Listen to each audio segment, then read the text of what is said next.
আসসালামু আলাইকুম রহমতুল্লাহি অবরকাতুহ। সম্মানিত দর্শক, বাংলাদেশের রাজনীতির যে পারিপার্শ্বিকতা, অর্থাৎ আমাদের এই ঢাকা শহরে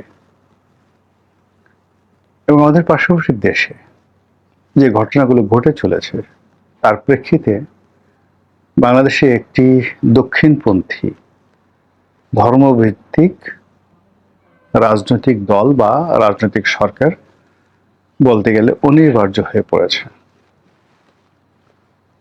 এবং এটা অনেক আগে অনিবার্য হয়ে পড়েছিল। ডক্টর মোহাম্মদ ইউনূসের যে সরকার, সেটি মূলত জামাত চালাতো, এবং সেই যে সেই চালানোটিকে একটি নিয়মতান্ত্রিক ভাবে গণতন্ত্রের যে রূপ, এটি দেওয়ার জন্যই ত্রয়োদশ জাতীয় সংসদ নির্বাচনের আয়োজন করা হয়েছিল। যেভাবে শেখ হাসিনার বিরুদ্ধে একটা যুদ্ধ হয়েছিল, শেখ হাসিনার বিরুদ্ধে একটা আন্দোলন হয়েছিল, বলা হয়ে থাকে যে এটা একটা ম্যাটিকুলাস ডিজাইন ছিল, এবং সেই ডিজাইনের অধীন এমন কিছু করা হয়েছে যেটি এই মুহূর্তে বলা ঠিক হবে না।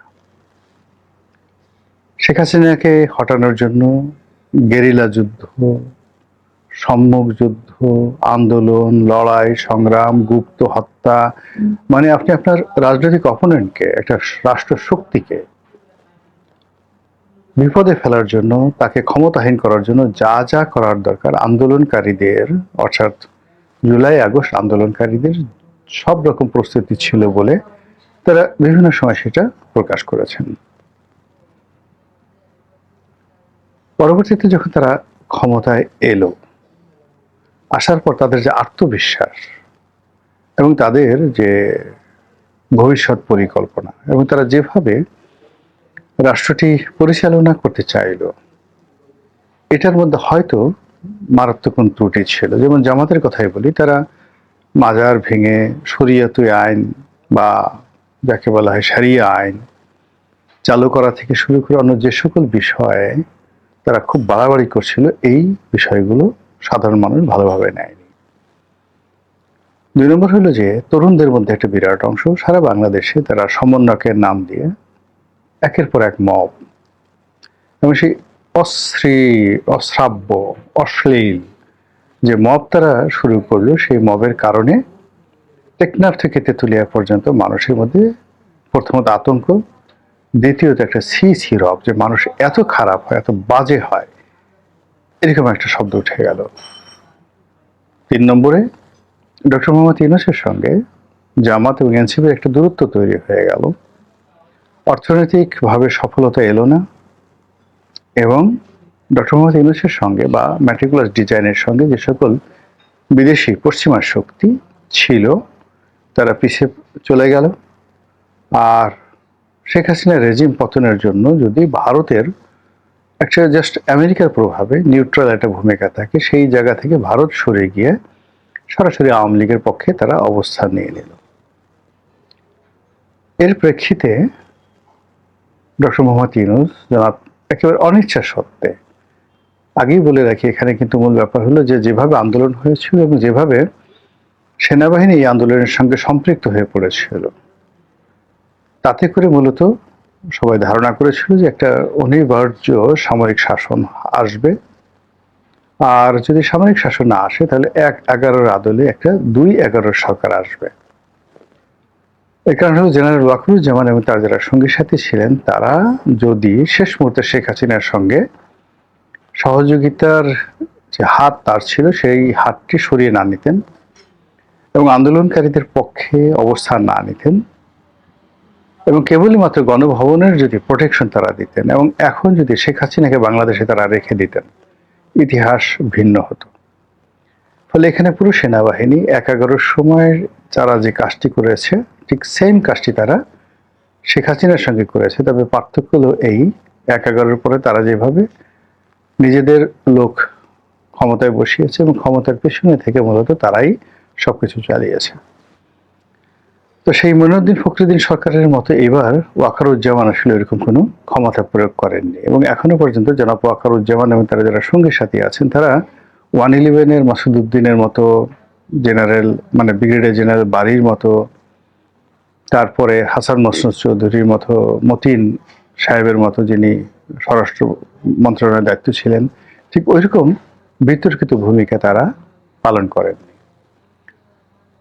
দ্বিতীয়ত হলো যে জেনারেল ওয়াকারুজ্জামান আসলে চাননি ডক্টর মোহাম্মদ ইউনূস ক্ষমতায় তিনি আসুন, কিন্তু বিপ্লবীদের পছন্দ, নাহিদদের পছন্দের কারণে ডক্টর মোহাম্মদ ইউনূস আসছেন। কিন্তু ইউনূস সাহেবের সঙ্গে ওয়াকারুজ্জামানের একটা ভালো সম্পর্ক কখনই ছিল না। তো এর ফলে এই সম্পর্কটি মাঝে মধ্যে এতটা অস্বস্তির অবস্থায় পৌঁছে গিয়েছিল যে আমরা তখন ভয় পেয়েছিলাম যে কোনো সময় ডক্টর মোহাম্মদ ইউনূস ওয়াকারুজ্জামানকে পদচ্যুত করবেন, অথবা ওয়াকারুজ্জামান ডক্টর মোহাম্মদ ইউনূসের কাছে ক্ষমতা নিয়ে সরাসরি মার্শাল্লাতে চলে যাবেন। তো সেই কাজগুলো হয়নি। সেই কাজগুলো না হয়ে দেখা গেল যে যে যার মতো অবস্থায় থেকে জাস্ট ঢিল হাওয়া মেয়ে ছেড়ে দিল, সবকিছু দেশ এগুলো না। যারা শাসন ক্ষমতায় ছিলেন তারা শাসন চালাতে পারছিলেন না। যারা ম্যাটিকুলাস ডিজাইনে ডক্টর মোহাম্মদ ইউনূস থেকে শুরু করে অন্য সবাই থেকে ক্ষমতা এনেছিলেন, তারা চিন্তা করলেন যে এই লোকের প্রতি নির্ভর করা যায় না। এই অবস্থায় একটা হযবরল যখন হয়ে গেল, তখন ডক্টর মোহাম্মদ ইউনূস, অর্থাৎ যেভাবে ওয়াকারুজ্জামান নিজের অনিচ্ছা সত্ত্বেও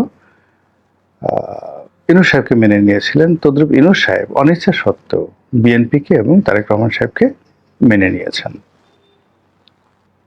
সেখানে পর্দার আড়ালে বিএনপির সঙ্গে, এনসিপির সঙ্গে, জামাতের সঙ্গে, ডক্টর মোহাম্মদ ইউনূসের সঙ্গে কিংবা আমেরিকার সঙ্গে আসলে কি কি সমঝোতা হয়েছে, এটা আমরা এখনো পর্যন্ত বুঝতে পারছি না, জানতে পারি না। আমরা শুধুমাত্র একটা জিনিস দেখেছি যে বাংলাদেশে একটা মহা সর্বনাশ হয়েছে, আমেরিকার সঙ্গে একটা চুক্তি করা হয়েছে যেটিকে সবাই গোলামির চুক্তি বলছে।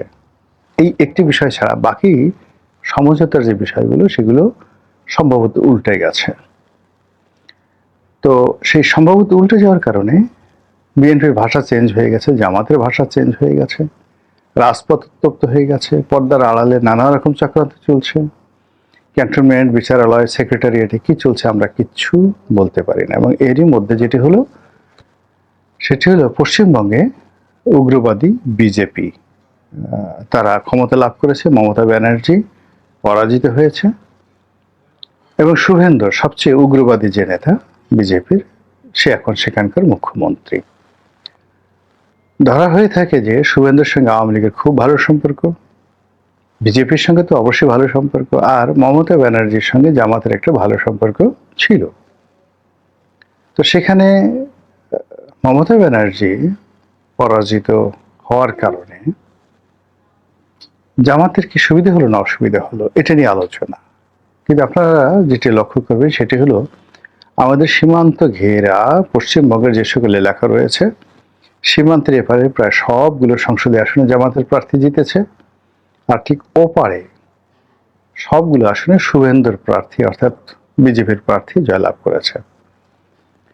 তো ক্ষমতা আসার সাথে সাথে শুভেন্দু ধর্মীয় উগ্রবাদ বলতে যা বোঝায় প্রায় সবগুলো সে এবং তার লোকজন করা শুরু করেছে। গরু কুরবানি দেওয়া যাবে না, মসজিদে গিয়ে যখন মুসলিমরা নামাজ পড়ছে তখন তারা সেখানে গিয়ে শাখা ঢোল পেটাচ্ছে, তারপর মুসলমানদেরকে অপমান করে নানা রকম কথা বলছে। তারা কলকাতার মুসলমানদেরকে তারা পুশিং করে বাংলাদেশে পাঠাবে, সীমান্ত 100% সিল করে দেবে। এরপর যে সকল বাংলাদেশি লোকজন, বিশেষ করে মুসলিমরা রয়েছে, তারা অভিযোগ করছে তাদেরকে ঠেলে ঠেলে বাংলাদেশে পাঠিয়ে দেবে। নানা রকম উগ্র কথাবার্তা বলার সাথে সাথে মসজিদে আক্রমণ চালাচ্ছে। এবং পশ্চিম বাংলার কলকাতার, মুর্শিদাবাদের, হুগলির যে কোনো ঘটনা কিংবা আসামের, ত্রিপুরার যে কোনো ঘটনার সঙ্গে সঙ্গে বাংলাদেশে প্রতিক্রিয়া তৈরি হয়। শুভেন্দু ক্ষমতা আসার সঙ্গে সঙ্গে আমাদের সীমান্ত গরম হয়ে পড়েছে, সীমান্তে অনেকবার গোলাগুলি হয়েছে। আমাদের বর্ডার সিকিউরিটি ফোর্স যেটা আছে, মানে বিজিবি বর্ডার সিকিউরিটি গার্ড, আর ওদের বিএসএফ বর্ডার সিকিউরিটি ফোর্স, তারা প্রায় গুলি বিনিময় করছে।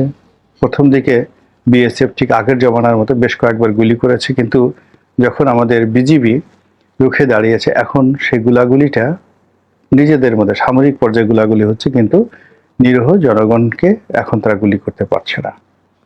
এর মধ্যে 4 থেকে 5 জন লোককে, ভারতীয় নাগরিককে বাংলাদেশে ঢুকানো হয়েছিল, পুশিং করা হয়েছিল। এখন পরিস্থিতিটা যেহেতু ভারত এবং বিজেপি এককভাবে আগের মতো ব্যবহার করতে পারছে না, এখন তারা সিদ্ধান্ত নিয়েছে যে 5 জনকে তারা পুশিং করেছিল তাদেরকে আবার ফেরত নেবে।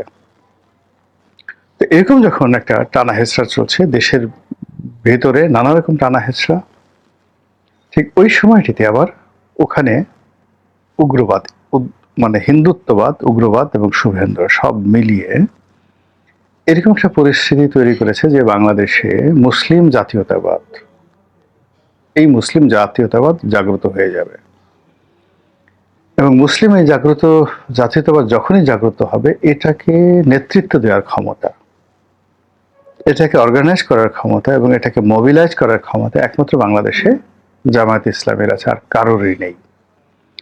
আর পশ্চিমবঙ্গের যে কোনো ঘটনা নিয়ে যদি আমাদের দেশ উত্তাল হয়, অথবা ভারত এই বাংলাদেশে যে কোনো রকম 2 নম্বরই করে এই দেশের রাজনীতি এবং অর্থনীতিকে উত্তাল করার চেষ্টা করে, তাহলে এই মুহূর্তে বিএনপি যে ডিসঅর্গানাইজড অবস্থায় আছে, মারাত্মক ডিসঅর্গানাইজড অবস্থায় আছে, তাদের পক্ষে সরকার চালানো বা সরকারের কার্যক্রম চালিয়ে নেওয়া বলতে গেলে অসম্ভব। বিশৃঙ্খলা, জনরোষ, আন্দোলন কোনটা যে হবে বলা যায় না। ইতিমধ্যে বিএনপি এবং এনসিপি মধ্যবর্তী নির্বাচনের কথা বলেছে। সেটা কবে? 2.5 বছর পরে, নাকি 2.5 মাস পরে, নাকি 2.5 দিন পরে? আমরা জানি না। আজকের যে ভিডিওটা যখন করছি, এই সময়টিতে সারা বাংলাদেশি বলতে গেলে মানে উত্তপ্ত।